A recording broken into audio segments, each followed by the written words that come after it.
ጤና ይስጥልን ክቡራን ተመልካቾች እንደምሰነበታችሁ ከአማራ ሚዲያ ኮርፖሬሽን የምክር ሐኪሞች ዝግጅታችን ከአሁን ሰዓት ጀምሮ ወደ እናንተ ይደርሳል። ዛሬም እንደተለመደው ሁሉ አንድ ርዕሰ ጉዳይ ወደ እናንተ እንዘረጋለን። በሴቶች የማህፀን ችግር ከሆነው አንዱ የማህፀን መውጣት ችግር ነው። ዛሬ የማህፀን መውጣት ችግር እንዴት ይከሰታል? በእነማን ላይ ይከሰታል? የማህበረሰቡስ የእውነት ችግር ነው ወይ የሚለውን በሰፊው የምንወያይ ይሆናል ማለት ነው። እዚህ ስቱዲዮአችን ደግሞ ዶክተር በላይነው ቀለብ ተገኝተው ለዚህ ርዕሰ ጉዳይ ማብራሪያ ይሰጡናል። ዶክተር በላይነው ቀለብ በጥበበኛው ስፔሻላይዝድ ሆስፒታል የማህፀንና ጽንስ ሕክምና ስፔሻሊስት ናቸው። በተጨማሪም ደግሞ በዩሮጋይናኮሎጂስት እና ሪኮንስትራክቲቭ ፐልቪስ ሰርጀሪ ሰብ ስፔሻሊስታቸውን ሰርተው መጥተዋል። በዚህ ርዕሰ ጉዳይ ላይ ሰፊ ማብራሪያ ይሰጡናል። ፕሮግራማችንን እየተከታተላችሁ አብራችሁ እንድትቆዩ በአክብሮት እንጋብዛለን። ሰለሞን አወቅ አስተናግዷቸዋለሁ ከመላው የስቱዲዮ ባለሙያዎች ጋር በመሆን ማለት ነው። ፕሮግራሙን ሳዲያ አብዲ እያስፈጸመች አብረን እንቆያለን። በተለመደው የስልክ መስመራችን እየደወላችሁ ጥያቄዎችን ልታደርሱ ትችላላችሁ። በማህፀን መውጣት ችግር ዙሪያ ማለት ነው። አብራችሁ እንድትቆዩ በአክብሮት እንጋብዛለን። የፕሮግራማችን አጋር የሆነው ኢትዮ ቴሌኮምን እናመሰግናለን አብሮን ስለሚሰራ። ፕሮግራማችንን እንጀምራለን። ፕሮግራማችንን ከመጀመራችን በፊት ዶክተር በላይነው ቀለብ የትምህርት ሁኔታቸውን በትንሹ ላስተዋውቃችሁ። የዶክተር በላይነው የመጀመሪያ ዶክተሬት ዲግሪያቸውን በባህር ዳር ዩኒቨርሲቲ ሕክምናና ጤና ሳይንስ ኮሌጅ ነው የተማሩት በጠቅላላ ሐኪምነት። ከዛም ደግሞ የሁለተኛ ዲግሪያቸውን ደግሞ በማህፀንና ጽንስ ስፔሻሊስት በመሆን እዚሁ ባህር ዳር ዩኒቨርሲቲ ሰርተዋል ማለት ነው።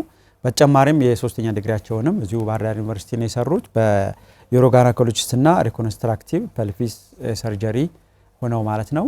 አጠቃላይ 12 ዓመት የስራ ልምድ አላቸው። በተለያዩ ቦታዎች በሞጣና በአዲስ ዘመን ሆስፒታሎች የማህበረሰብ አገልግሎት እየሰጡ ይገኛሉ። በተጨማሪም ደግሞ ባህር ዳር የሚገኘው ሐምሌን ፊስቱላ ማዕከል ውስጥ የህክምናም እየሰጡ ይገኛሉ በትርፍ ጊዜያቸው ማለት ነው።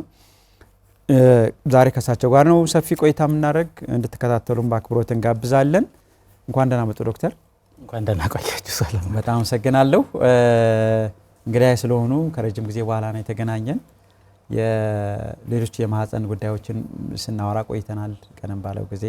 አሁን ደግሞ ይሄንን ሰብ ስፔሻሊቲውን ሰርተው ሲመጡ አልተገናኘንም። በደንብ መወራት አለበት ሲሉኝ የነበረው በማህፀን ዙሪያ ያሉ ችግሮችን እንድናወራ ፈቅደውም ስለመጡ በድጋሚ አመሰግናለሁ። እኔም አመሰግናለሁ። በጣም ጥሩ።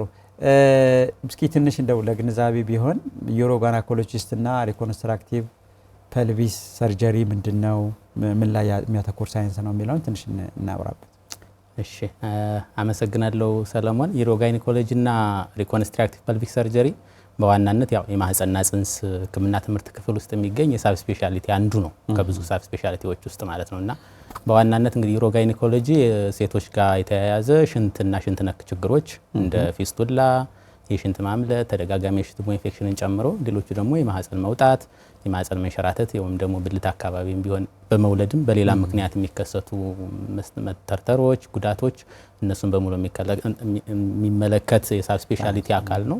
አለፍ ሲልም እንደው ሰገራ አካባቢም የሰገራ ማምለጥ ወይም ደግሞ ከመውለድ ጋር ተያይዞ የመጣ የሰገራና በማህፀን መካከል ያሉ ችግሮችን እነሱን በዋናነት የሚመለከት የሳብ ስፔሻሊቲ አይነት ነው።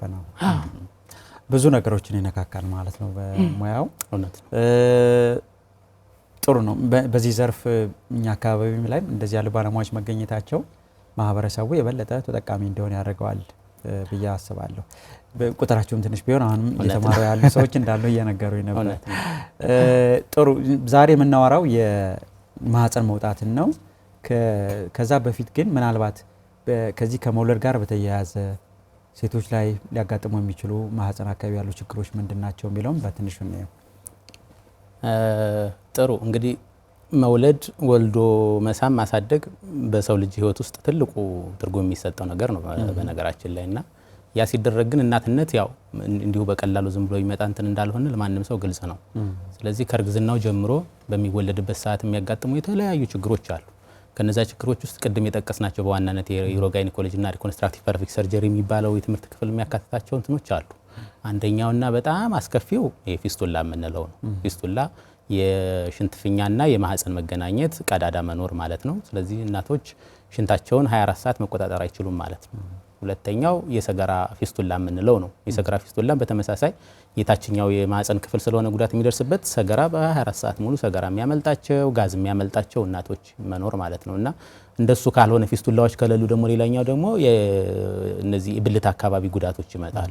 እንደው እኛ ራሳችን አስበን እንዲወልዱ ከምንሰራው ውስጥ ይጨምሮ በራሳቸው የሚተረተሩ የተለያዩ ደረጃ ያላቸው 1 2 3 4 ብለን የምንጠራቸው መተርተሮች የሚመጡበት ነው። እሱ ብቻ ሳይሆን ቅድም እንዳልነው ሰገራ ማምለጥ ሊኖራቸው ይችላል እነዚህ ችግሮች ሳይኖሩ፣ ሽንት ማምለጥ ሊኖራቸው ይችላል እነዚህ ችግሮች ሳይኖሩ፣ የማህፀን መላላት ሊኖራቸው ይችላል እነዚህ ችግሮች ሳይመጡና እነዚህን ነገሮች በሙሉ የሚመለከት የሕክምና ዘርፍ ነው በዋናነት የኛው እንትንና መውለድ ጋር የሚገናኙ ነገሮች ናቸው። አሁን ማህፀን መውጣት የምንለው ሽንት ፊስቱላ፣ ሰገራ ፊስቱላ ምናምን የምንላቸውና ይሄን ይመስላል እንትኑ። ጥሩ የማህፀን መውጣትን ነው ዛሬ በደንብ የምናየውና ምንድነው ምን ማለት ነው የማህፀን መውጣት ማለት ከየት ነው የሚወጣው የሚለውንና ምክንያቶቹ መንስኤዎቹ እናውራቸው። በጣም ጥሩ። ስለዚህ ማህፀን መውጣት ስንል ማህፀን መውጣት ያው አንዳንዴ ማህፀን መንሸራተት እንለዋለን፣ ወደታች መውረድ ማህፀን መውረድም ተብሎ ሊጠራ ይችላል። ተመሳሳይ ስያሜ ነው ያላቸው በዋናነት።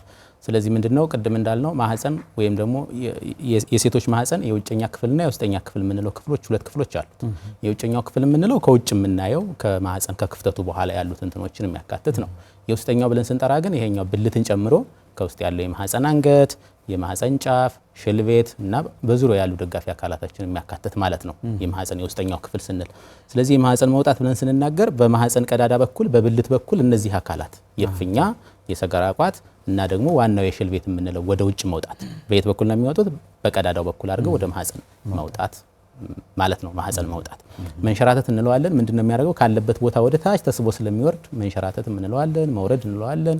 ወደ ውጭ ወጥቶ የሚታይ ከሆነ ከቀዳዳ ውጭ የሚታይ ከሆነ ደግሞ መውጣት ተብሎ ሊጠራ ይችላል። ስለዚህ ሰዎች በራሳቸው ማህፀን ይወጣብኝ፣ ማህፀን የተንሸራተተብኝ ሊሉ ይችላሉ ማለት ነው። የተለያየ ስያሜ ይኖረዋል። እሱን ነው ማህፀን መውጣት የምንለው። በዋናነት ምንድነው ደጋፊ የነበሩት በቦታው እንዲኖር የሚያደርጉት ማህፀንን ማህፀን ሆኖ እንዲቀመጥ እንደ ጣራ እንደ ግድግዳ እንደ ወለል ሆነው ሊያገለግሉ የሚችሉ ነገሮች ሲፈርሱ ሲጎዱ በመውለድ ሊሆን ይችላል ወይም ደግሞ ወደፊት የምናነሳቸው ሌላ ምክንያቶች ኖረው ያ ሲሆን የሚመጣ ችግር ማለት ነው የማህፀን መውጣት ማለት።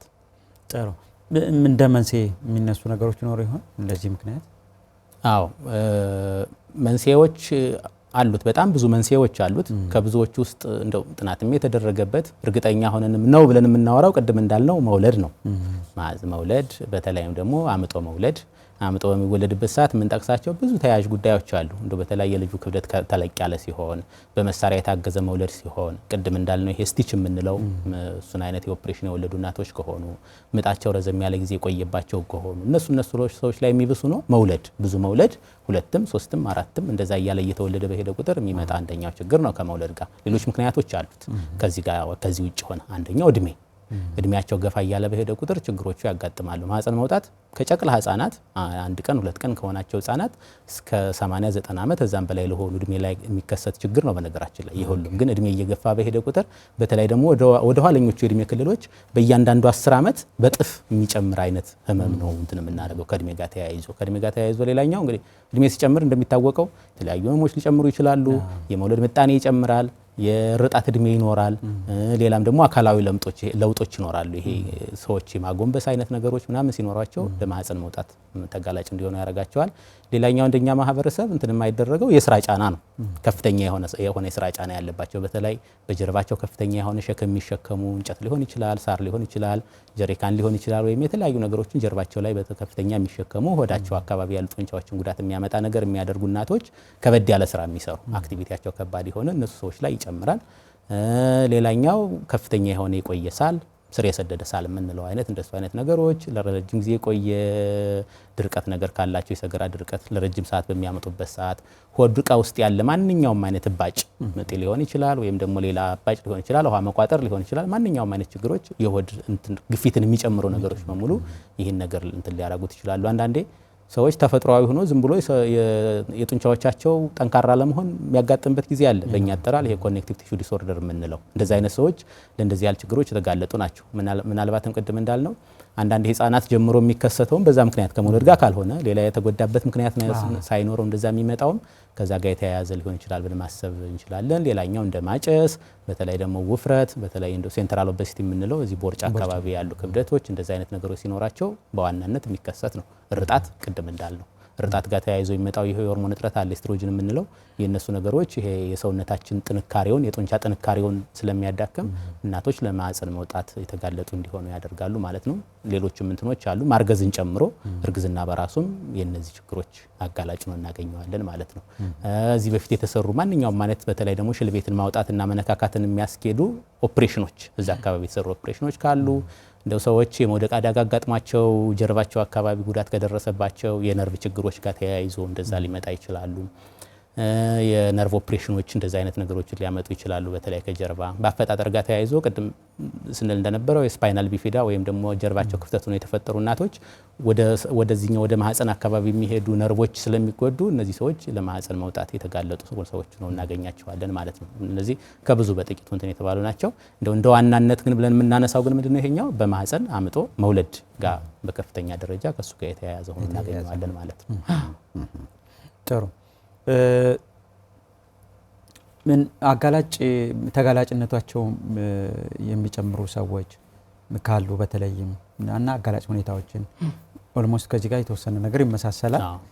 እነማን ናቸው ብለን ብንወስድ የበለጠ እነማን ናቸው?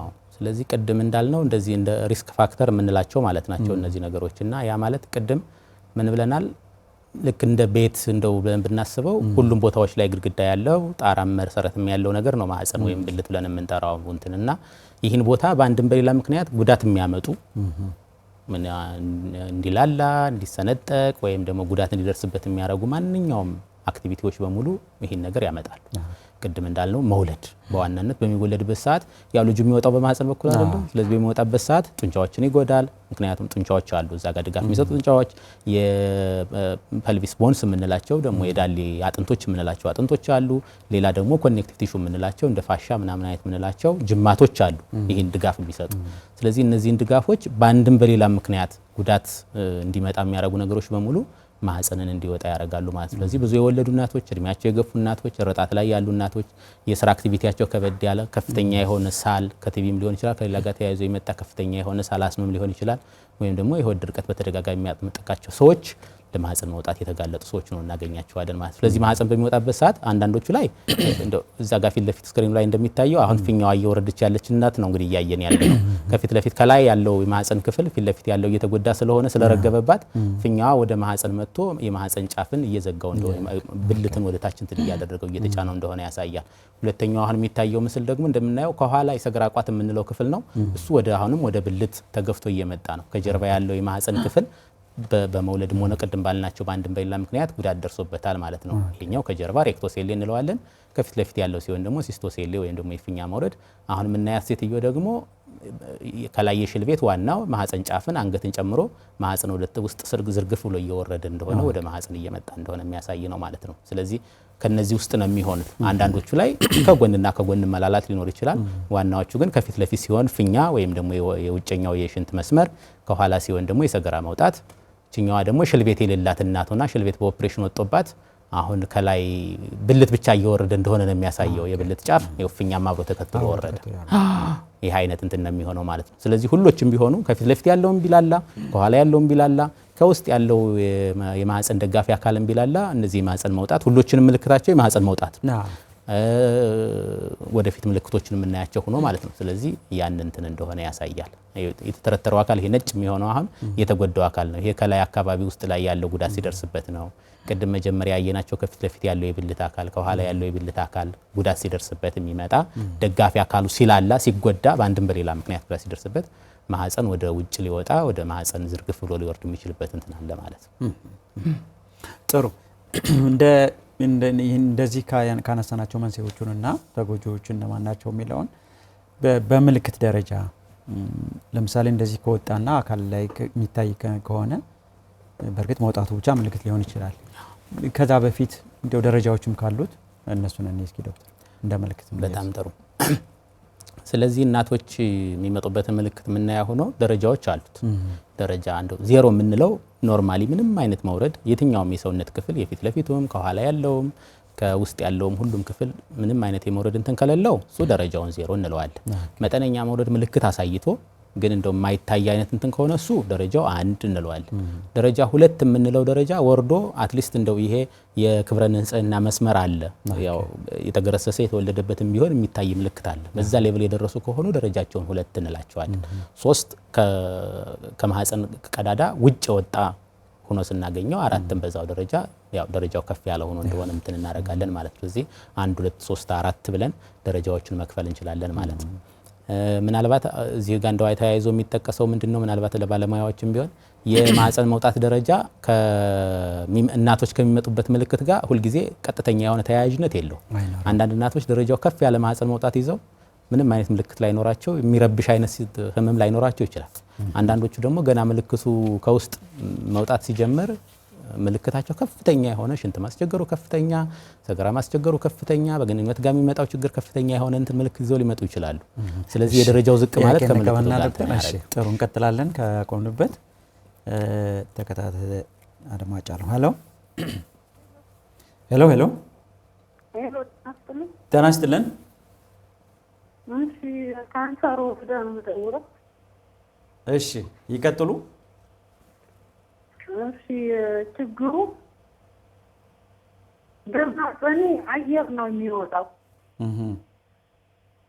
ሄሎ ይሰማናል። ይቀጥሉ። በማህፀኔ አየር ነው የሚወጣው ማለት ነው። እሺ እንደ ፈስ ቦቅ ቦቅ ነገር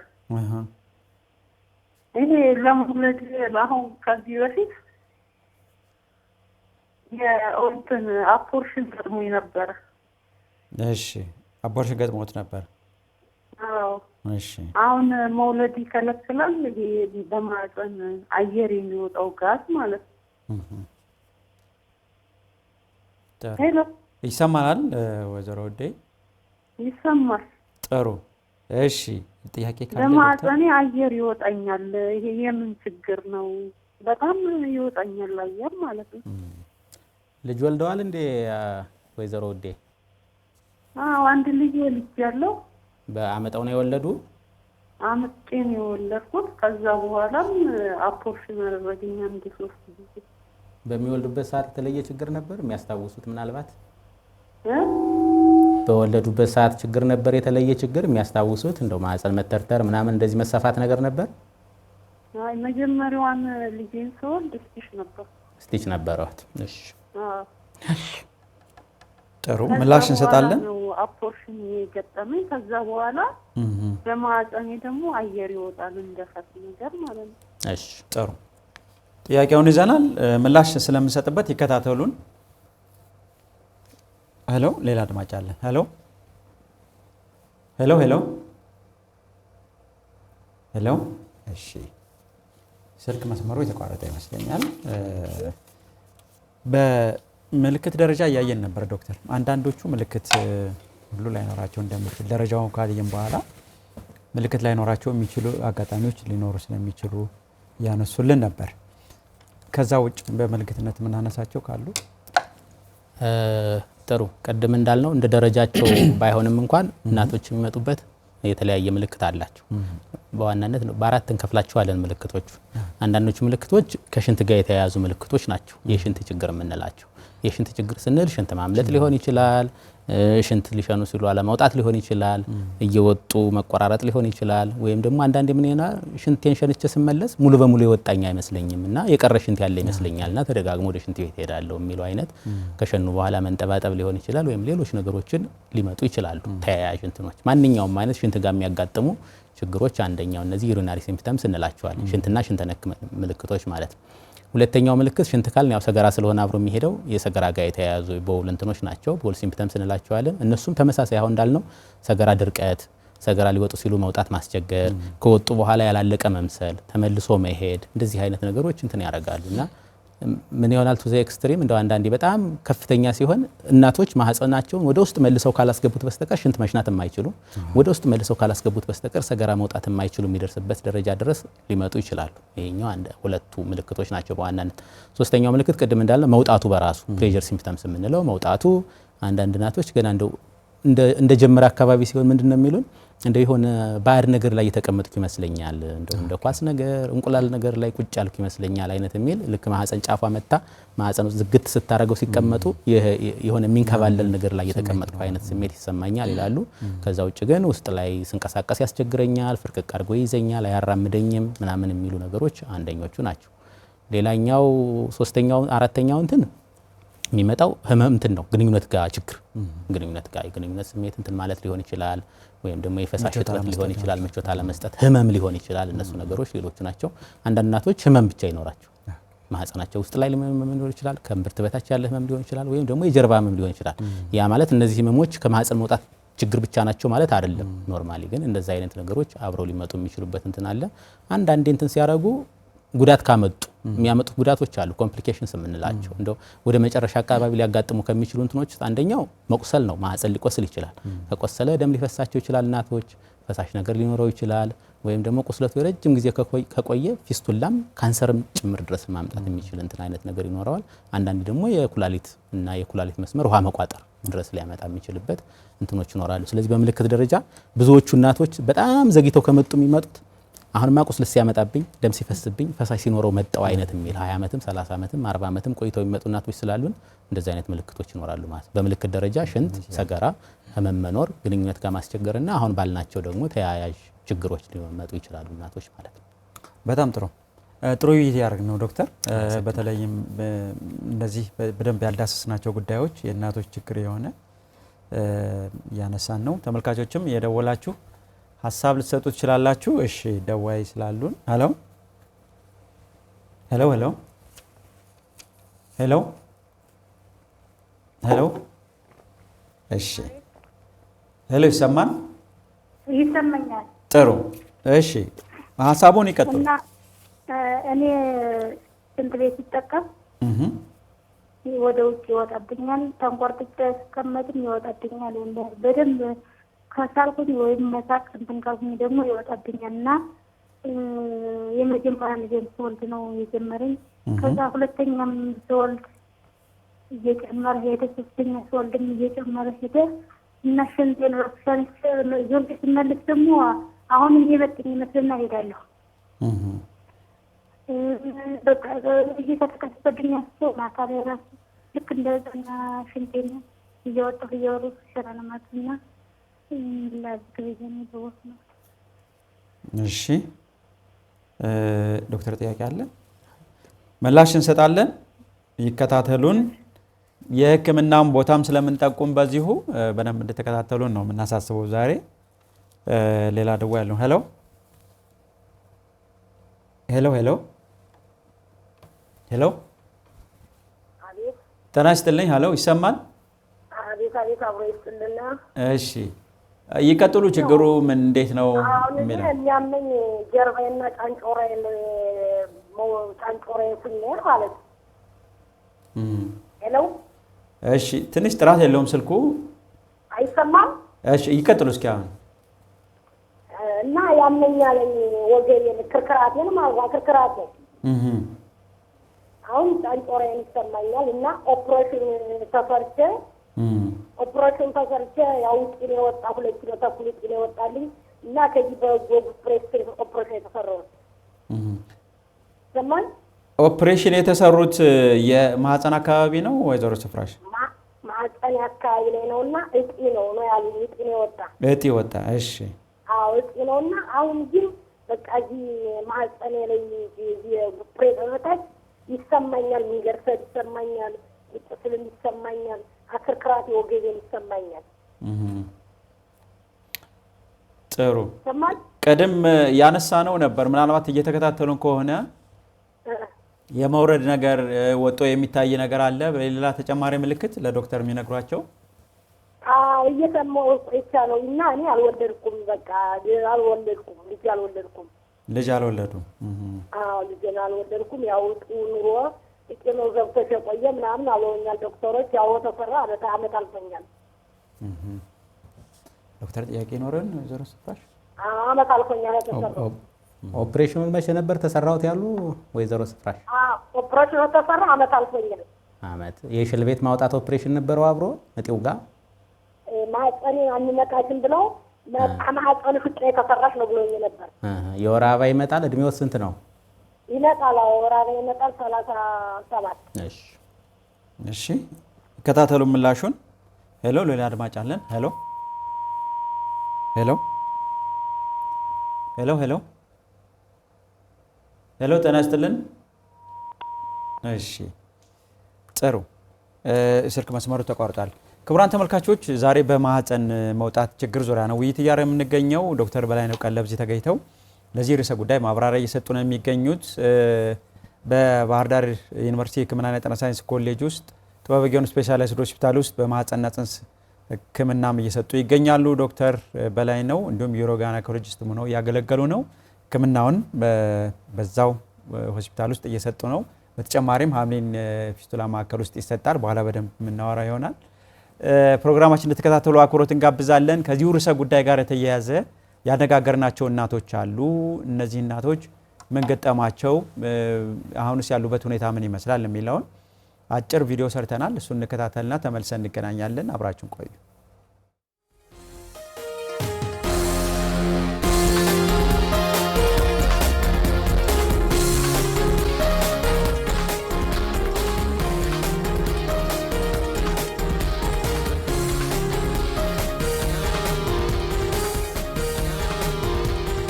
ማጠኔ እየወጣ በቃ መስራት ስራ አላሰራኛል፣ መጓዝም አላሰራኝ አለ። በቃ አዲስ መጣሁ ወደዚህ ልሰራ 7 አመት ሆኖኛል። አዎ ባሰኝ እንደዚህ መኖሩን እንደዚህ አላወቅነኛ። አሁን ስንሰማ ነው እንጂ የመጣና አላወቅንም። እንደዚህ ይሰራል አላልንም። ዝም ብለን ተሸክመን ያው ቁጭ አለ።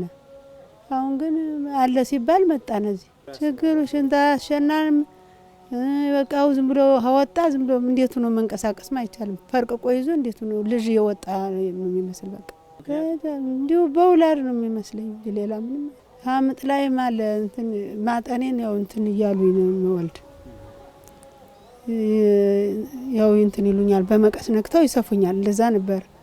አሁን እኔም ታውት ውላዱን ትቸው ኖርኩኝ። አሁን ዝም ብሎ እንደዚህ አይነት ተከሰተና ዝም ብሎ አሁን እንዴት ሆኜ ልንቀሳቀስ ወራ እየተናገርኩ ነው እንጂ ተናግሬማ አንድ ጓደኛዋ ልጇ እዚህ ነበር ባህር ዳር። አሁን እዚያ አመጣት፣ እዚህ ይዞ መጥቶ አሰርቷ ሲያመጣት አረ እንደዚህ አይነት በሽታ ያለበት አለባችሁ ሄዱና ተሰሩ፣ ያው ስልክ ቁጥር እንሰጣለን ብለዋል፣ የሚሰራ ነጣ ነው፣ ሄዱ፣ ገንዘብ የሌለው ሰው ሄዶ እዛ መሰራት ይችላል ተባለ ብላ ስትነግረን መጣን ወደዚህ። ለቤተሰብ አማከሩ እንደው ማህበረሰብ ውስጥ እንደው ጎረቤት ምን አካባቢ ያለው ሰው አለርና በጣም ነው እንጂ የሚደነቅ ሆነ። አይ እንደው በርሶ ህመም ምክንያት ነገር አለ እና አንስተዋል። ህጅ ነው እንጂ ሌላ መንግስት የሚረዳ ተሆነ ከተረዳችሁ ህጅ እንጂ ተሰሪ አሉ። ይመጣው አስቸገረኝ። አሁን አጎንብሼ ለማረም ወይም ለመስራት አይሰራኝም። በቃ ሽንቴ እንደምሰሻና በግድ ነው አምጫ በቃ ምሻና ይሄ ነው እንጂ ሌላ ችግሩማ እንግዲህ ምን የወለድኩ ሕክምና ነው። አሁን በዚያን ሰዓት ስወልድ እንዳሁኑ ቀዶ ጥገና እንዳሁኑ ልጅ በዚህ አይወጣም። በማሽን ነው የወጡ ልጆች ማለት ነው። ከዛ መንታ ነበር የወለድኩኝ። ያው በማሽን ነው የወጡ። እስከ 10 ቀን ድረስ ደህና ነበርኩ። ያው ደህና ኖርማል ሆኜ ማለት ነው። ከዛም በኋላ ከ15 ቀን በኋላ ማህፀኔ መውጣት ጀመረ። ከዛ እስከ ዛሬ ድረስ ያው ልጆችን አሳድጌ ለአካለ መጠን አድርሻለሁ። በ4 አመታችን በወለድነ ሰውየው ጋር ተለያየን። ይኸው 20 አመት ሙሉ ብቻዬን ነኝ ያለሁ። አሁን ይኸው ታውቃለህ እሷ እንግዲህ የቀን ስራም ሰራው ምንም አልኩ እንደዚያው እኛ ላይ ተቀምጬ ያለ አሁን ይወጣል፣ ይደርቃል። በጣም ድርቅ ያደርገኝና ፍርቅቅ አድርጎ ይዞ ስሰራውዬ ታርኩበት ስራ ሽንቴን አልሸና ሽንቴን መጥቶሳል። ዝም ብዬ ነው የምመጣ። ለምን ጉንብስ ብዬ ሽንት ቤት እንዲ ጉንብስ ብዬ ካልገባ መሽናት አልችልም። ከዛ ስሸና ከዛ እንትን ያይደረቀው ይላላልኝና ወደ ውስጥ ይገባል። ግን ትንሽ እንደተራመድኩ ደግሞ ይወጣል። አሁን ዛሬ እዚህ ቁጭ ስላልነ ነው እንዲው አሁን ትንሽ ገባ ብሎ እንደው የሚታይ እንጂ በጣም ተተራመድኩና ከሰራው እንዲፈርቅቁ ነው የሚይዘኝ እና የመግባት ጠባይ የለውም ካልተኛው በስተቀር። አረ ልጆቹን የወለድኩ አሁን እድሜያቸው 24 አመት ሆናቸዋል። እንግዲህ 24 አመት ሙሉ ነው።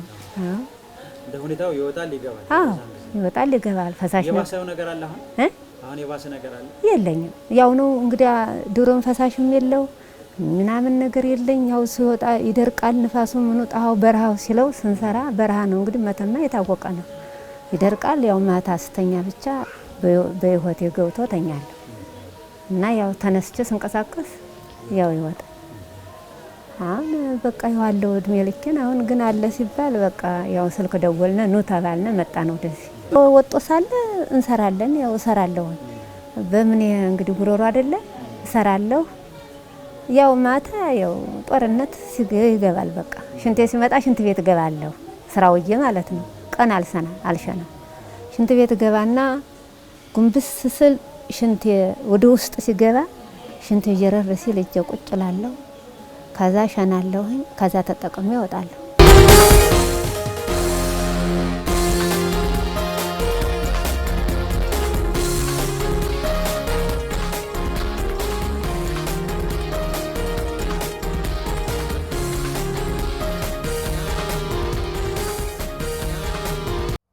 ኢትዮ ቴሌኮም እናመሰግናለን።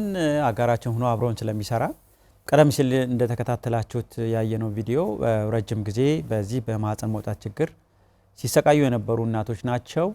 አሁን ወደ ባህር ዳር ሀምኒ ፊሱራ ማዕከል መጥተዋል። ሕክምና ተደርጎላቸዋል። ሕክምናውንም ያደረጉት ዶክተር በላይነህ ናቸው። በስፋት ችግሩን የምናየው ይሆናል ማለት ነው። አሁንም ተከታተሉን ዘንድ እንጋብዛለን። እስኪ ጫናውን እንየው ዶክተር። ከአየናቸው ባለ ታሪኮች ችግሩ ካለባቸው ሰዎች የምንሰማው ነገር አለ። በግለሰቡ የሚያመጣውና እንዲሁም እንደ ማህበረሰብ ደግሞ ያለው ችግር ምንድነው የሚለው። በጣም ጥሩ። የማህፀን መውጣት ኦፕሬሽን እንደው አጠቃላይ ምን ይመስላል እንደው ዓለም አቀፍ እንትኑን ብለን ስናስብ ባደጉት ሀገራት ያው መጠኑ ይቀንሳል።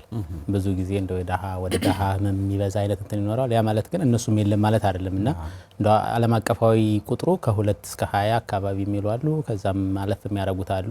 የኛ ሀገርም ምንድነው ችግሩ? ይሄ ማህፀን መውጣት ብዙ ጊዜ ግልጽ አታረገው። ወደ ኋላ የምናወራው ሆኖ ግልጽ የማይደረግ ብዙዎቹ እናቶች በውስጣቸው ደብቀው ቅድም እንዳወራ ነው። አሁን በሁለተኛ ላይ የተናገሩት እናት 24 አመት ነው የኖሩት ከህመሙ ጋር። የመጀመሪያዋ 7 አመት፣ እኛው 24 አመት። ይሄ የሚያሳየው የእድሜ ርቀቱን ነው የሚያሳየው ኖርማሊና ይህን አመት ሲኖሩ እነዚህን ሰዎች አሁን እንደ ማህበረሰብ ጥናት ብታረገው የማይናገሩት ህመም ስለሚሆን ቁጥሩ እንደው ሮንግሊ ነስ ያለ ሊሆን እንደሚችል መገመት ያስፈልገዋል። ጥናቶችም እንደሚያሳዩት በእኛ ሀገር ግን ብዙ የተደረጉ እንትኖች 18% የሚሉ አሉ። ከአጠቃላይ መውለድ ላይ ካለው ከእናቶች 23% የሚሉ አሉ። ስለዚህ የተለያየ ቁጥር አላቸው። ከዛ የሚያነሰ እንትን የሚኖራቸው ሊኖሩ ይችላሉ። ግን በጣም ብዙ ጊዜ እንደ ማህፀንና ጽንስ ሐኪም ማህፀንና ጽንስ ኦፒዲዎች ከምንላቸው ይሄ ተመላላሽ ህክምናዎች ላይ በተደጋጋሚ ከምናያቸው ኬዞች ውስጥ እነሱ አንደኛዎች ናቸው። ማህፀን መውጣት ኦፕሬሽን ከምንሰራላቸው ሰዎችም ብዙዎቹ ኦፕሬሽን ብንሰራላቸው የትኛውም ቦታ ላይ ይሄ መጀመሪያ ደረጃ ሆስፒታልን ቢባል የሁለተኛ ደረጃ ተርሻሪ ሆስፒታሎችን ብንል የኛን ጨምሮ ብዙዎቹ ኦፕሬሽኖች ወደ ማህፀን መውጣት የማጋደል እንትን ይኖራቸዋል ማለት ነውና ብዙ ነው። ስለቀበል ዶክተር ይቅርታ። ሄሎ ሄሎ ሄሎ ሄሎ ጤና ይስጥልን። ሰላም ነው? ሰላም ነን። እንዴት ናችሁ? እሺ ሀሳቡን ይንገሩን ወይዘሮ ዝናሽ። እኔ ያው እንዳጋጣሚ እየሰማሁኝ ነበረ። ጥሩ። ያው በማህፀን አካባቢ የሆነ ስሜት ይሰማኛል፣ የማቃጠል ስሜትና እና የሆነ እንደ መርፌ አይነት የሚወግ ማለት ያው መርፌ እንደ መርፌ እንደተወጋ አይነት የሆነ ድንገት ይሰማኛልና ምንድነው ምክንያቱን ለማወቅ ፈልጌ። ጥሩ። ቀደም ሲል ያነሳ ነው ጉዳዮች አሉ ችግሮቹ። ሄሎ ሄሎ። እሺ ቀደም ሲል ያነሳናቸው እንደ ምልክት ስናነሳቸው የቆዩት ነገሮች አሉ። እርሶ ላይ እነዚህ ነገሮች አሉ? እነሱ ነገሮች የሉም። በጣም ጥሩ። ምላሽ እንሰጣለን። ይከታተሉ። እሺ ጥሩ። ሁኔታውን ያያየን ነበር ምን ዓለም አቀፋዊም ሀገራችንም ላይ ያለው ችግር ምን ያህል የሚለው እውነት ነው። ስለዚህ እሱን እንትን ካደረግን በዋናነት እንደው የማህፀን መውጣት ችግር እንደ ችግር የኢንዲቪጁዋሉ ችግር የመሆን እድሉ ከፍ ያለ ነው ማለት የታማሚዋ ሴትዮ ህመም ሆኖ ለረጅም ጊዜ አብሮ የሚኖር ችግራቸውን በውስጣቸው ደብቀውት እንደው በጣም የሚገርመው ለሌላ ሰው ማጋራት አንድ ነገር ሆኖ ለትዳር አጋራቸው ጭምር ሳያጋሩት ድብቅ አድርገው ይዞት የሚኖሩት አይነት ችግር ነው። ስለዚህ በውስጥ የምትይዘው አይነት እንትን ነው የሚሆነውና ያንን ካሰብነው ቤት ውስጥ የሚኖራቸውን ሶሻል ኢንተራክሽን በጣም እንትን ያደርገዋል፣ ተጽዕኖ ያሳድርበታል ማለት እንደ ማህበረሰብ ወጣው ገበያ መሄድ ያስቸግራቸዋል፣ ቤተክርስቲያን መሄድ ብዙዎቹ ይከብዳቸዋል፣ እድር እቁብ የሚባሉ ሰንበቴ ብለን የምንጠራቸው እንትኖች አሉዋል ማህበራዊ መስተጋብሮች ላይ ብዙዎቹ ተጽዕኖ ያሳድርባቸዋል። አንዳንዶቹ በዚሁ ምክንያት ምናልባት የማይታከምም መስሎ ስለሚታያቸው ከትዳራቸው ከልጆቻቸው ከቤተሰቦቻቸው ተፋተው ተለይተው ምናምን ነው የሚኖሩና እንትኑ ሰፋ ያለ ነው፣ ተጽዕኖ ሰፋ ያለ ነው። ስለዚህ ቤት ውስጥ ያለች እናት ደና ካልሆነች ደግሞ ቤቱ ያው እንደ ቤትም የተበተነ እንደ ማህበረሰብም የማህበረሰብ ሴቱ ጭምር የሚያጣ ይሆናል ማለት ነውና ተጽዕኖ ብዙ ተጽዕኖ ነው ያለው። ከዛ አለፍ ሲል በኋላ እንዳልነው እንደው ወደ ካንሰርነት ቢቀየር ወይም ደግሞ ፈሳሹም ሌላ እንትን ቢኖረው ለረጅም ጊዜ የቆየ እንትን ከሆነ እንደው ማንኛውም አይነት ቁስለት ወደ ካንሰር ይቀየራል ማለት እንኳን ባይሆን እንደዚህ አይነት ነገሮች ቢኖሩት ኩላሊታቸው የብዙዎቹ ውሃ ይቋጥራል በአንድም በሌላ ምክንያት ማህፀን ወደ ውጭ ሲወጣ የሽንት መስመሩን ይዘጋዋል። የውጨኛውንም የውስጠኛውንም ፊኛቸው አካባቢ ብዙ ሽንት ይቆጣንተን ያደርጋል። ስለዚህ ለተደጋጋሚ ሽንት ኢንፌክሽን የተጋለጡ ናቸው። ለኩላሊትና የኩላሊት መስመሮች ውሃ እንዲቋጥሩ የሚያደርጉ ነገሮች ናቸው። ለነዛ የሚወጣው ህክምና ጭምር እንትን ያደርጋል ማለት ነውና ጉዳቱ ከፍ ያለ እንደሆነ እንትን ማለት ይቻላል። ጥሩ ጥያቄዎች ስላሉ የደዋዮቻችን በምላሽ እንስጠበትና ዶክተር በጣም ተቀራራቢ ነው ከሚለው ብንጀምር ከሰሜን አሽፈር የደወሉልን ሽንት ቤት ሲሄዱ መቸገር ቅድም እንዳነሳ ነው እኛ መቆራረጥ የቀረመም ስላለ ሳል ላይ ሳል በሚሰሉበት ጊዜ የሚወጣበት አለ። የመጀመሪያ ልጃቸውን ሲወልዱ ነው ይሄ እንደ ተከሰተባቸው የነገሩንና ለርሳቸው ምን መክረው ነገር ካለ ዶክተር? ሁለተኛ ደዋያችን አይደለች ስለዚህ ሁለተኛ ደዋያችን እንዳሉት ይሄ ግልጽ የሆነ ቅድም እንዳልነው የወጡበት ቦታ የህመም ምልክታቸውን ብዙዎቹን ይወስናቸዋል። ከፊት ለፊት ያለው የረገበ ከሆነ ፊት ለፊት ያለው የፍኛ ማውጣት ከሆነ ችግሩ ብዙዎቹ የሚኖራቸው ሽንት ችግር ነው። ሲሸኑ መቸገር ቅድም ያልነው መቆራረጥ አልወጣም ማለት ከወጡ በኋላ ተመልሶ ያለ መምሰል ምናምን ይኖራቸዋል። ወይም ደግሞ ሽንት ሊሸኑ በሚቀመጡበት ሰዓት ዝርግፍ ብሎ ማህፀን እንደዛ አይነት ስሜት ነው የሚኖራቸው። ጉዳቱ ከኋላ ከጀርባ ያለው የማህፀን ክፍል ከሆነ ደግሞ ቅድም እንዳልነው ደግሞ አሁን የምንላቸውን አይነት ምልክቶች ሽንት ቤት ሊወጡ ይስሉ ምክንያቱም የውስጠኛው እንትን ስለሆነ ክፍተት ስላለው ልክ ሲያመጡ ምንድነው የሚያደርገው ማለት ነው ወደ ውስጥ ወደ ማህፀናቸው ወደ ብልት በኩል አካባቢ ይመጣል ማለት ነው። ስለዚህ ሰገራ ተቆርጦ መቅረት የሰገራ መድረቅ አሁን ያልናቸውን እሳቸው ያዩትን አይነት ምልክቶች የመኖር እድሉ ከፍ ያለ ነው ማለት ነው። ስለዚህ አንድ ልጅም ሲወለድ ሊመጣ ይችላል፣ ሁለት ልጅም ሲወለድ ሊመጣ ይችላል፣ ብዙ ልጅ ተወልዶ ሊመጣ ይችላል። ሁሉ ጊዜ ቀጥተኛ የሆነ እንትን አይደለም ያለውና ስለዚህ እሳቸውን አሁን ምን መክረው እንደዚህ ያለ ምልክት ካላቸው ምልክቱ ስላላቸው ሄደው ህክምና ተቋም ታይተው መታከም ያለበት መስተካከል የሚችል ነው። በነገራችን ላይ የትኛውም ቦታ ላይ ያለ ክፍተት ቢሆን ከኋላ ያለውም ከፊት ያለውም ወይም ደግሞ ዋና የሸል ቤት መውረድም ቢሆን ሁሎችም በኦፕሬሽን መስተካከል የሚችል ለኦፕሬሽን መስተካከል ያልደረሰ ደረጃ ያለው ከሆነ ደግሞ ወደፊት ወደ ህክምናው ስንመጣ የምናወራው ሆኖ ማስተካከል የሚጠበቅባቸው መስራት የሚችሏቸው የስፖርት አይነቶችም ስላሉ ሄደው ቢታዩ ቢመረመሩ የተሻለ ይሆናል ማለት ነው። አሁን ባወሩን መሰረት ጥሩ እንተቁማለን በኋላ በደንብ የሚታከሙበትን። ሌላው የመጀመሪያው ደዋያችን በማህፀን ላይ አየር መውጣት በማህፀን ከውርጃ ጋር የተገናኘ ነገር ነው ብዬ አስባለሁ ብለውናል። ለርሳቸውስ ምንድነው? ምናልባት ደዋያችን ስጠይቃቸው የነበረ እንደው የማህፀን መተርተር ምናምን ስላቸው ስቲች ተሰርቶልኛል አሉ። ይሄ ስቲች በእኛ እንግዲህ በእንግሊዝኛ ኤፒዞቶሚ እንለዋለን። እኛ ባለሙያዎች ልጅ እንዲወለድ ማህፀን ጠባብ ሲሆን ውጨኛው ማህፀን ክፍል የምንሰራው የኦፕሬሽን አይነት ነው። ስለዚህ መጠነኛ ማደንዘዣ ይሰጥና ተሰርቶ የሚሰፋ ነው። አንዳንዴ ስቲቹ እንግዲህ እንዳሰፋፉም ወይም ደግሞ ጠባሳም ስለሚይዝ በሌላም ምክንያት አሁን እሳቸው እንዳሉት አይነት በማህፀን በኩል ድምጽ ማውጣት ቫጃይናል ዊፊንግ እንለዋለን። ይሄ ቦቅ ቦቅ የሚል አይነት ድምጽ ማውጣት የተለመዱ እንትኖች ናቸው። ያ ማለት የማህፀን መላላት አላቸው ማለት ነው። ማህፀን ደጋፊ ያለው አይደለ? ደጋፊ ጡንቻዎቹ የሆነ ቦታ ላይ ያለው ደጋፊ እንትን ጉዳት መጥቷል ማለት ነው። ብዙዎቹ ከውርጃ ጋር የሚያያዝ እንትን ነገር የላቸውም። አንዳንዴ ምንድነው አንዳንድ ህመሞች ከምታቀበት ጊዜ ከዛኛው ጋር በሆነ ግጥጥሞሽ ይገጣጠምና ሊመስል ይችላል እንጂ ውርጃው ጋር ተያይዞ ሊመጣ የሚችልበት እድል ዝቅ ያለ ነው። ምናልባት መጀመሪያ ከወለዱት ጋር ከስቲቹ ከነበረው ስቲች ጋር ከዛ ጋር የነበረ እንትን ሊሆን እንደሚችል መገመት ግን ይቻላል። እንደዚህ ያሉ ህመሞችም ችግሮችም ሲኖሩ የጋዝ ማምለጥ በሰገራ በኩል ወይም ደግሞ ይሄኛው አሁን ያሉት አይነት ድምጽ ማውጣት በማህፀን በብልት በኩል ሲሆኑ ሁሎችም የማህፀን ማጠንከር ኦፕሬሽን ቢሰራላቸው መስተካከል የሚችሉ ናቸው። በዚህ ልክ እንደው የሚረብሽ አይነት ህመም ሲኖራቸው የማይረብሽ አይነት ህመም ሲኖራቸው ብዙ ጊዜ መክረን ስፖርት እንዲሰሩ አድርገን ምናምን እንልካቸዋለን እና እሱን ቢያደርጉ ጥሩ ነው። እሺ ደዋያ ስላሉን ልቀበል። ሄሎ ሄሎ ሄሎ ሄሎ አቤት። ጤና ይስጥልን። አብሮ ይስጥልን። ምን ችግር ገጠሞት ዝንገሩን እስኪ። እሺ ይሄ ጥያቄ ከወለድኩ 2 ዓመት ሆኖኛል። እሺ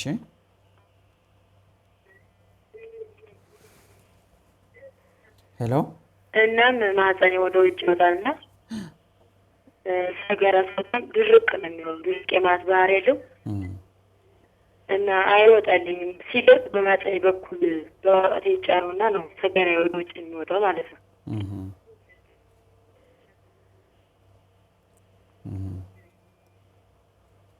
እና በጭንጭራ አካባቢ የምን ስሜት ይሰማኛል አልፎ አልፎ። ወደ ጥበብ ጊዮን ሂጄ ነበር። ጥበብ ጊዮን ሳይሆን እዛኛው ፈለዶት ሂጄ ነበር። ለሽ ስሜት አለ። ሲቀጥል ደግሞ ማህፀኔ የመሰንጠቅ አይነት ባህሪ፣ ያው ደም አይፈሰውም ግን ይሰነጠቃል። ደግሞ አንዳንዴ ደም ይሆናል። ምንድን ነው ማድረግ ያለብኝ? ይህ በመጀመሪያ ግን ወደ በሳምንት አካባቢ ነው ወደ ሆስፒታል ሂጄ ነበር። ወደ ባህር ዳር ሪፈራሉኝ። አሁንም ነው ምልተውኝ አልቻለም። ስመጣ ብሎ ታላሪ ይሉኛል። አሁን ደቆ ይሆናል ይባላል። ስንመጣ እንደዚህ እየሆነ ስለሆነ ምንድን ነው ማድረግ ያለብኝ? እሺ ጥያቄ ካለ ዶክተር ለወይዘሮ ባንቹ ግልጽ ነው። እሺ ምላሽ ይሰጣል። ይከታተሉ ነው ወይዘሮ ባንቹ። ጥሩ እሺ።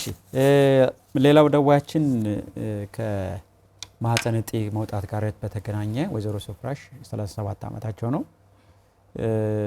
ከሱ ጋር የተገናኘ ነውና ማህፀን አካባቢ አሁን በጣም ህመም ይሰማኛልና ልጅ አልወለዱም። ምናልባት መውለድ ሊከለክል የሚችልበት አጋጣሚ ይኖር?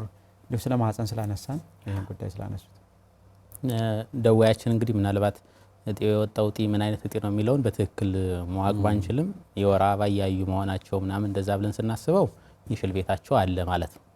የሽል ቤታቸው ካለ ምናልባት እንደው ሌላ ተያያዥ ምክንያቶች ከሌሉት በስተቀር መውለድ የሚከለክላቸው ነገር የሚሆን አይሆንም። እድሜያቸውም 37 ነው። እንግዲህ የእንቁላል መጠናቸው የሆርሞን መጠናቸው ምናምን የምንላቸው የእንቁላል ማስተላለፊያ ቱቦችና ሌሎች በሙሉ ደህና ከሆኑ አሁን ባሉ መሰረት ማወቅ ስለማንችል ማለት ነው። እነሱ ከሆኑ መውለድ ጋር የሚያገናኘው ነገር የሚኖር አይመስልም እንትናቸው። ከማህፀን አካባቢ ከሚደረጉ ኦፕሬሽኖች በኋላ መጠነኛ ይሄ ከእምብርት በታች ያለ ህመም ይኖራል። ቁስለቱ ሊያመጣው ይችላል ወይም ደግሞ ሌላ ምክንያቶች ሊያመጡት የሚችል ህመም ሊኖራቸው ይችላል። ስለዚህ የሚሻለው ከተሰሩበት ቦታ የተሻለ የጤው አይነት ምንድነው የሚለውም ጭምርት ስለሚያደርግ እንደዚህ ያሉ ነገሮችን እንደው ያማክሩ ነው የሚሻለው። የማህፀናቸው ወደ ውጭ መውጣት እንደዚህ ችግር የለብኝም ስላሉ ሄደው ቢታዩ ሌላ ምን ችግር አለብኝ የሚለውን ቢዳስሱ እንትን ቢሉ የተሻለ ይሆንላቸዋል ማለት ነው ለሳቸው። ጥሩ። አሁን የደወሉልን ወይዘሮ ባንቹ ከማህፀን መውጣት ጋር በቀጥታ ይገናኛልና እስቲ የእርሳቸውስ ምንድነው ማድረግ ያለባቸው? ስልኩ እየተቆራረጠ ወደ መጨረሻ ነው እንጂ ጥበበጊው እንደመጡ ፈለገ ህይወት አካባቢ እንደመጡ ነግረውናል። አዎ የእሳቸው ግልጽ ነው። ዛሬ ካወራ ነው እንትን ጋር ማህፀን ወደ ውጭ ይወጣል ነው ያሉት። ምልክቶች አሏቸው።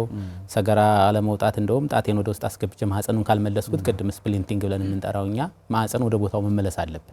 ሽንትም ለመሽናት ሰገራም እንትን ለማለት ለመውጣትና ያንን የሚያረጉ እናት ናቸው። ምናልባት የተለየ ነገር ከሌለ በስተቀር እንደዚህ ያሉ እናቶች በኦፕሬሽን መስተካከል አለበት። የኦፕሬሽን አይነቶቹ ምንድናቸው እንዴት ነው የሚለውን በኋላ የምናየው ሆኖ እንደገና ተመልሰው ሄደው ወደፊትም እንትን ከምናላቸው ተቋማትም ቢሆን ሄደው ቢታዩና ቢታከሙ ሌላ ምክንያት እስከሌላቸው ድረስ ያንን ቢያረጉ የሚል እንትን አለ። ከዛ ውጭ ግን ቀጥተኛ የሆነ የማህፀን መውጣት እንትን እንደሆነ ያስታውቃል። ጥሩ።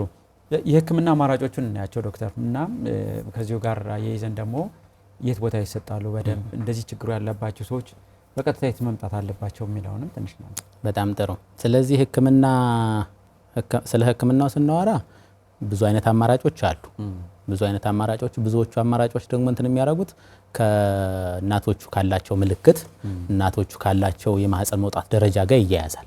ደረጃው ዝቅ ያለ ሆኖ ገና ብዙ የማይረብሽ ምልክት ያላቸው የሰገራውም የሽንቱም ሌሎችም ነገሮች ካላቸው እንደው የሰውነት የኑሮ ሁኔታን የኑሮ ዘይቤን ከማሻሻል ጀምሮ ማለት ለምሳሌ አሁን ቅድም እንዳልነው ወፍራም በተለይ ደግሞ የቦርጭ አካባቢ ያላቸው ሰዎች ቦርጫቸው የሚቀንሱ የሚያጨሱ ሰዎች የሚያጨሱትን እንትን ቢያደርጉ የስራ ሁኔታቸው ከበድ ያለ ከሆኑ እነሱን ነገር እንዲያስተካክሉ ሳል ያላቸው ሰዎች ሳሉ እንዲታከሙ የሰገራ ድርቀት ያለባቸው የሰገራ ድርቀታቸውን ቢያስተካክሉ እነዚህ ነገሮች መጠነኛ ለውጥ ያመጣሉ ወይም ደግሞ ቢያንስ ካለበት ደረጃ ወደ ሌላ ደረጃ እንዳያድግ ማድረግ እንችላለን ማለት ነው አንደኛው ሁለተኛው ግን ስፖርት አለ የማህፀን ስፖርት የምንለው ወይ እኛ በእንት ነው ኬግልስ ኤክሰርሳይዝ እንለዋለን ማህፀን ስፖርት ነው ይሄ ማህፀን አካባቢ ያሉ ጡንቻዎችን የቁንጥጥ ያረጉ የያዙ መልቀቅ ነው ምናልባት እንደው ለባለሙያዎቹም እንትን ካደረገ ምንድነው የምናደርገው ድንገት እንደው ጋዝ ሊያመልጥ ቢል ሰው መሃል ወይም ደግሞ ሽንት እየሸናን መሃል ላይ ማቋረጥ ግዴታ ቢሆን እነሱን ማቋረጥ መያዝ አይነት እንደምናደርገው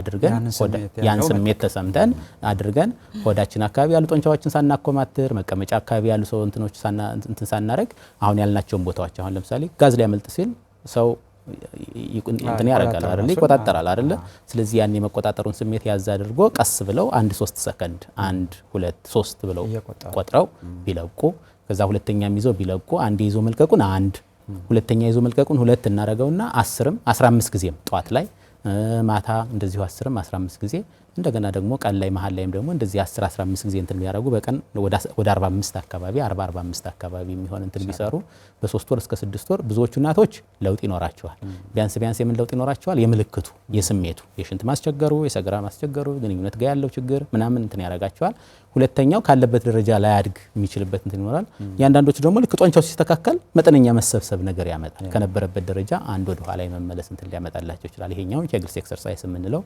ይሆናል ማለት ነው ይሄ እንደውም ለማንኛውም መውጣት የሌላቸውም ሰዎች ቢሰሩት ጥሩ ነው እያሉ ነበር በጣም ጥሩ ሰለሞን አመሰግናለሁ ይሄኛው እንትን ጾታም አይለይም ማህፀን መውጣት አለመውጣት ብቻ ሳይሆን ጾታም ሳይለይ ለወንዶችም ለሴቶችም ማህፀን መውጣት ላላቸውም ለሌላቸውም ይሄኛው ማንኛውም ሰውነት ስፖርት እንደሚፈልገው እንደማንኛውም ስፖርት እንደሚፈልገው ሁሉ ይሄን ስፖርት ወንዶችም ቢሰሩ ወጣት ወንዶች አጎልማሳ ወንዶች አዛውንቶች ቢሰሩት ሴቶችም እንደዛ ቢሰሩት ማህፀን መውጣት ያላቸውም የሌላቸውም እንትን ቢያረጉት የሽንታቸውን የሰገራቸውን ከግንኙነት ጋር ያሉትን ነገሮች በሙሉ ማስተካከል የሚችል ስፖርት ነው ማለት ነውና ቀርቦ ለመከላከል ጠበቅ ለመከላከል ሰውነት ጠበቅ እንዲል ጥሩ የሆነ ላይፍ ለመኖር የሚያገለግል አይነት ስፖርት የምንለው ነው ማለት ነውና ሁሎችም ቢሰሩት ብለን የምንመክረው ነው ለነዚህ ሰዎች ደግሞ በዋናነት ዛሬ ለመጣንባቸው ደንበኞቻችን ደግሞ አስፈላጊ የምንለው ስፖርት ነው ደረጃው 3-4 ከደረሰ ይሄን ስፖርት በመስራት አሁን ያልናቸው እንትኖች ማጥፋት አይቻልም ከዛ በኋላ ከሆነ ወይ ኦፕሬሽን መስራት አለባቸው ወይም ደግሞ ሌሎች የህክምና አማራጮችን ማድረግ ያስፈልጋል ማለት ነው እንደ ህክምና ሌላ ስንመጣ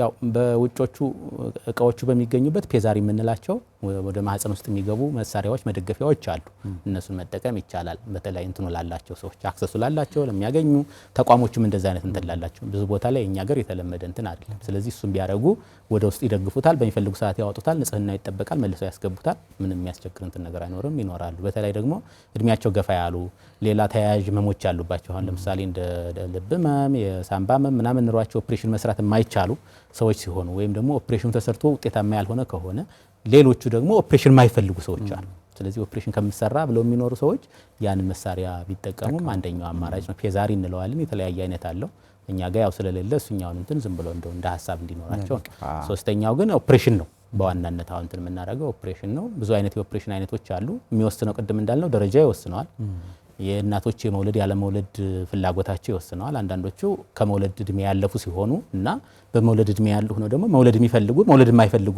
እንትን ሰዎች አሉና የቤተሰባቸውን መጠን እንትን ያደረጉ ያሟሉ መውለድ ከዚህ በኋላ የማይፈልጉ አይነት ሰዎች ሲሆኑ የሚሰሩ ኦፕሬሽኖች አሉ በዋናነት ምንድነው ሽልቤቱን ማውጣት ሊያካትት ይችላል ሽልቤቱን ማውጣት አስፈላጊ የማይሆንበት ጊዜ ይሆናል ብዙዎቹ አሁን ላይ ያሉት የሚመክሩት ሽልቤቱ ባይወጣ ጤነኛ ከሆነ የሽልቤቱ ጤነኛ ከሆነ የማህፀን ጫፍ ካንሰር ምልክት ከሌለው የሽልቤት ካንሰር ምልክት ከሌለው ወይም ደግሞ ከዛው ጋር እንዲያያዝ መደረጉ መልሶ እንዲስተካከል መደረጉ እንደው ድጋሚ እንዲለቅ የማያረግ ከሆነ ማህፀኑ ባለበት ኦፕሬሽን መስራትን አድቮኬት ያደርጋሉ አሁን ላይ ያሉት ህክምናዎች እንደዛው እንዳለ ባለበት በሆድ በኩል ሊሆን ይችላል ኦፕሬሽኑ የሚሰራው በማህፀን በኩል ሊሆን ይችላል የሚሰራው አንዳንዶቹ ደግሞ ውጮቹ ላይ ደግሞ ይሄ ላፓራስኮፒክ ምናምን ወይም ደግሞ ሮቦቲክ የምንላቸው በዘመናዊ ህክምና መንገዱ በትንሽ እየቀዳዳ ገብቶ እነዚህን ኦፕሬሽኖች መስራት ይቻላል ማለት ነው ሌላኛው ይሄ እነዚህ አይነት አሁን ያልናቸው ኦፕሬሽኖች በሙሉ የሚሰሩት አትሊስት ወይ መውለድ የሚፈልጉ እናቶች ናቸው ወይም ደግሞ መውለድ እንኳን ቢጨርሱና የሽል ቤቱን የምናወጣው ቢሆን ማህፀናቸውን ለግንኙነት የሚፈልጉ እናቶች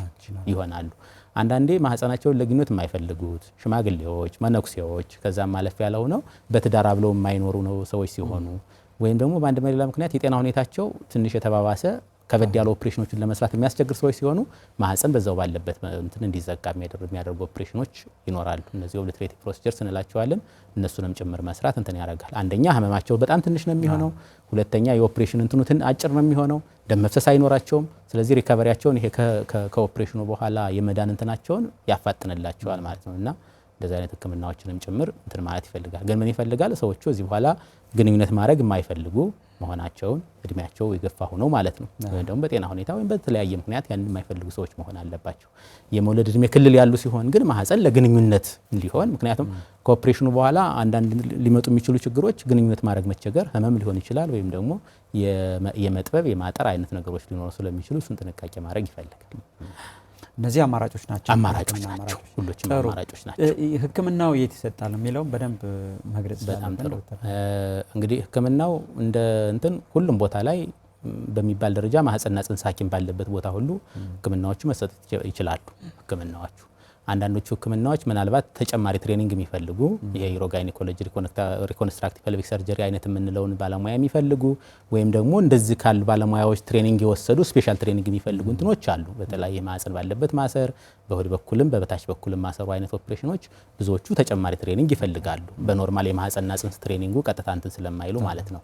ከዛ ውጭ ከሆነ ግን ሽል ቤቱን ማውጣት ሽል ቤት አካባቢ ያሉ የሰገራ ወይም ደግሞ የፊኛ መላላቶችን ምናምን ኦፕሬሽኖች እነሱ የትኛውም እንትን ላይ መሰጠት ይችላሉ። ማህፀንና ጽንስ ሐኪም ባለበት ፕራይመሪ ሆስፒታልም ሆነ ጄኔራል ሆስፒታል እነሱ ቦታዎች ተርሻሪ ሆስፒታሎችን ጭምር መሰጠት ይችላሉ። ስለዚህ እንደኛ ተቋም እንደ ጥበበጊዮን ሆስፒታል ዩሮጋይኒኮሎጂ የሚባለው እንትን ከማህፀንና ጽንስ ራሱን የቻለ የማህፀንና ጽንስ ቅድም እንዳልነው ክፍል ነው።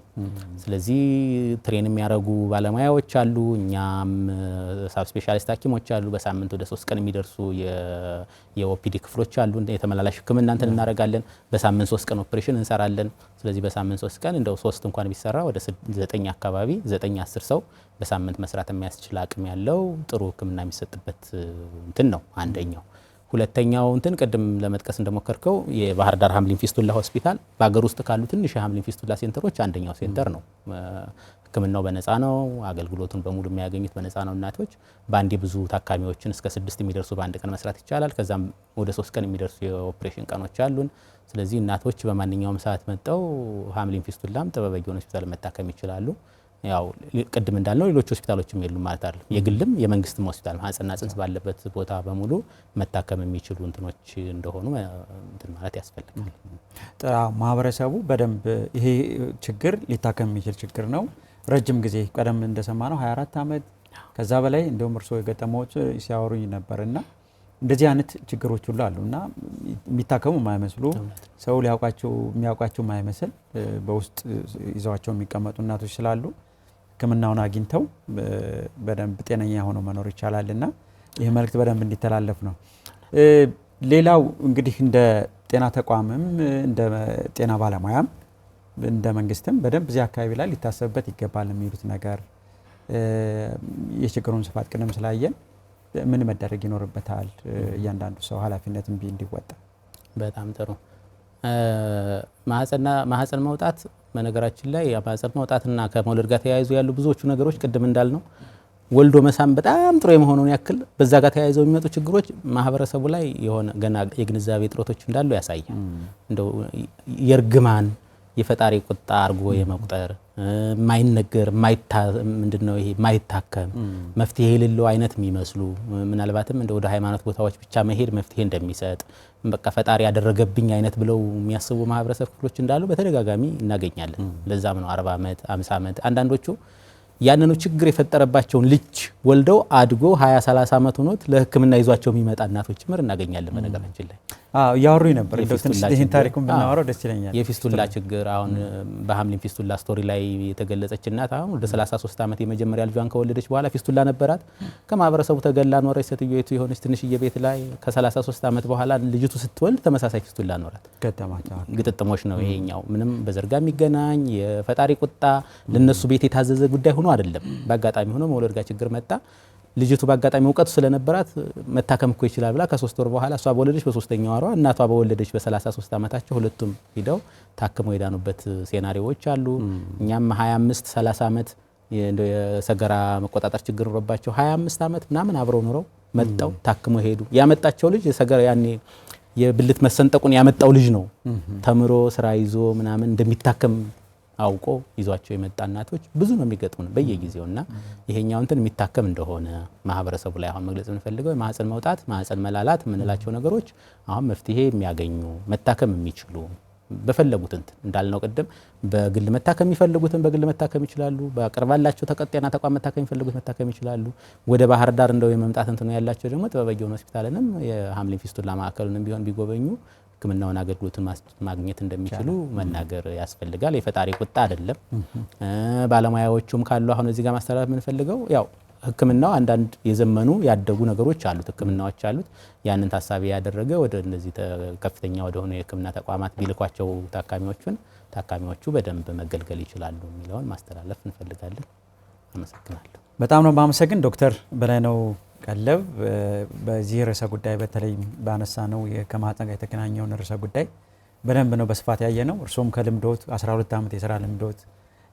ያዩትን የሰሩበትን ነው የነገሩንና እጅግ በጣም አድርገን ነው የምናመሰግነው እንደናንተ አይነት ባለሙያዎች ደግሞ እዚህ የተለያዩ ምቾት የማይሰጡ ነገሮች ቢኖሩም በዚህ ይህን ተቋቁማችሁ ማህበረሰቡን ስላገለገላችሁም ትልቅ ምስጋና አለን ዶክተር እናመሰግናለን ክቡራን ተመልካቾች ፕሮግራማችን በዚህ ነው የሚጠናቀቀው በሚቀጥለው ሳምንት ሌላ ርዕሰ ጉዳይ ይዘን ከሌላ ባለሙያ ጋር እንገናኛለን ሰለሞን አወቀ ከመላው ስቱዲዮ ባለሙያዎች ጋር ሳስተናግዳችሁ ቆየው የፕሮግራማችን ያጋራ የሆነው ኢትዮ ቴሌኮም አብሮን ስለሚሰራ እናመሰግናለን የሱ መልእክት ሰምተን ፕሮግራማችን በዚሁ እናጠናቀቃለን መልካም ጊዜ ይሁንላችሁ